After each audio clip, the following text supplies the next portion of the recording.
La femme vient de jeter son alliance, sans savoir que ça attire les gardiens des enfers. Ils sentent soudain un froid glacial.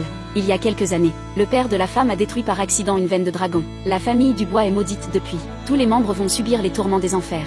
Thomas, qui est un immortel, arrive en urgence. Il arrache la femme aux gardiens des enfers. Le père de la femme lui a rendu service dans une vie antérieure. Alors il accepte de devenir gendre, pour protéger la famille Dubois pendant 3 ans. Sur son lit de mort, le père Dubois lui donne la bague familiale. Il le supplie de protéger la famille 100 ans. Pendant 3 ans, grâce à son aide discrète, la femme dirige maintenant un empire de plusieurs milliards. Pourtant, la première chose qu'elle fait, c'est demander le divorce. Avec son statut actuel, il n'est plus à sa hauteur. Mais à ce moment, 4 grandes familles supplient Thomas d'intervenir.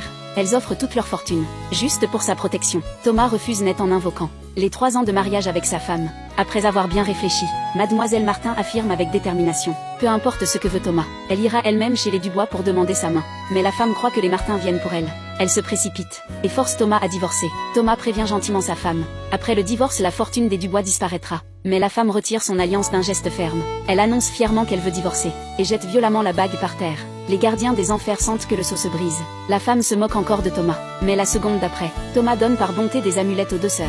Il dit qu'elle protège des mauvais esprits. La petite sœur la prend avec joie. Mais la femme la repousse en insistant que le divorce, c'est pour son bien à lui. Il ne fait rien de ses journées. Il reste les bras croisés. L'écart entre lui et elle, qui dirige le groupe Dubois, ne cesse de grandir.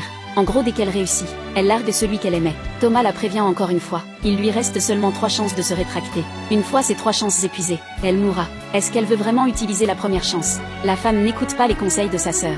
Elle ordonne aux gardes de jeter toutes les affaires de Thomas. Mais les gardes changent de visage. Un seul livre pèse des tonnes. Ils ne peuvent pas le bouger même en forçant. La femme n'y croit pas. Elle essaie elle-même. Le résultat la stupéfie.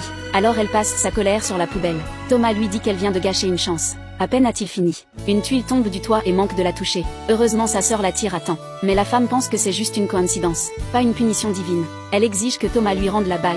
Maintenant, c'est elle le chef de famille. La femme éclate de rire. Elle vient de signer un contrat de plusieurs millions. Les affaires marchent super bien. Thomas ne doit pas se faire d'illusions. L'entreprise marche grâce à elle. Thomas voit qu'il ne peut pas la convaincre. Il retire la bague et la lui donne. Mais au moment où elle va la mettre, son téléphone sonne. La famille Laurent annule le contrat d'1 million. La femme est sous le choc. Thomas aurait-il dit vrai? À ce moment, le petit frère arrive en courant. Il dit que les Martin acceptent l'alliance. Quelqu'un va venir demander la main. La femme est folle de joie. Si elle épouse un Martin, les Dubois deviendront une famille de premier rang. Si Thomas refuse le divorce, les Martin vont sûrement lui donner une bonne leçon. En pensant à ça, elle part accueillir les Martin avec son frère. Sous le regard incrédule de sa sœur, Thomas utilise ses pouvoirs. Il change de tenue en un instant. Il décide d'aller voir ce qui se passe. Aujourd'hui, c'est le grand anniversaire des 300 ans de la famille Dubois. Thomas entre dans la salle. Il s'assoit à la place d'honneur. Mais la femme l'arrête. Elle dit que Thomas n'est plus le chef.